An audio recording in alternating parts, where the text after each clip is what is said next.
ఇవాళ గత కొంతకాలం నుంచి కేంద్ర ప్రభుత్వం ఆపరేషన్ కగార్ పేరు మీద పెద్ద ఎత్తున మావోయిస్టు పార్టీ కార్యకర్తలపైన, మావోయిస్టు పార్టీ నాయకత్వం పైన, అట్లాగే ఈ దేశంలో మధ్య భారతదేశంలో ఉన్నటువంటి ఆదివాసీ అడవి బిడ్డలపైన దారుణమైనటువంటి ఊచకోతనికి వస్తోంది. ప్రపంచంలో ఎక్కడా లేనట్టుగా ఒక దేశ సైన్యమే అదే దేశానికి సంబంధించినటువంటి పౌరులపైన అణిచివేతని కొనసాగించడం ఇది ఎక్కడా కూడా మనం చరిత్రలో గమనించలేదు.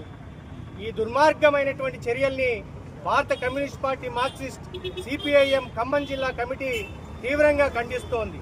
ఇవాళ కేంద్ర మంత్రి, హోంశాఖ మంత్రిగా ఉన్నటువంటి అమిత్ షా గారు డెడ్లైన్లు పెట్టి మరి ఇక్కడ ఉన్నటువంటి మనుషుల్ని చంపి, ఆదివాసీల్ని చంపి, మావోయిజాన్ని, కమ్యూనిజాన్ని, ఈ భావజాలాన్ని లేకుండా చేస్తామని భౌతికంగా మనుషులపైన దాడులు చేయడం అనేది చాలా హేయమని సిపిఐఎం పార్టీ ఖమ్మం జిల్లా కమిటీగా చెప్తున్నాం.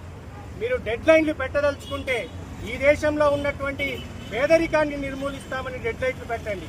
ఈ దేశంలో ఉన్నటువంటి ప్రజలందరికీ కూడా ఉచిత విద్య అందిస్తామని డెడ్లైన్లు పెట్టండి. ఈ దేశంలో ఉన్నటువంటి ప్రజలందరికీ కూడా ఉచితంగా వైద్యం అందిస్తామని డెడ్లైన్లు పెట్టండి. ఈ దేశంలో ఉన్నటువంటి యువతకి ఉద్యోగాల్ని కల్పిస్తామని డెడ్లైన్లు పెట్టండి. అట్లాగే అణిచివేతకు వ్యతిరేకంగా మా ప్రభుత్వం నిలబడుతుందని మీరు డెడ్లైన్లు పెట్టండి. కానీ డెడ్లైన్లు దేనికోసం పెడుతున్నారు?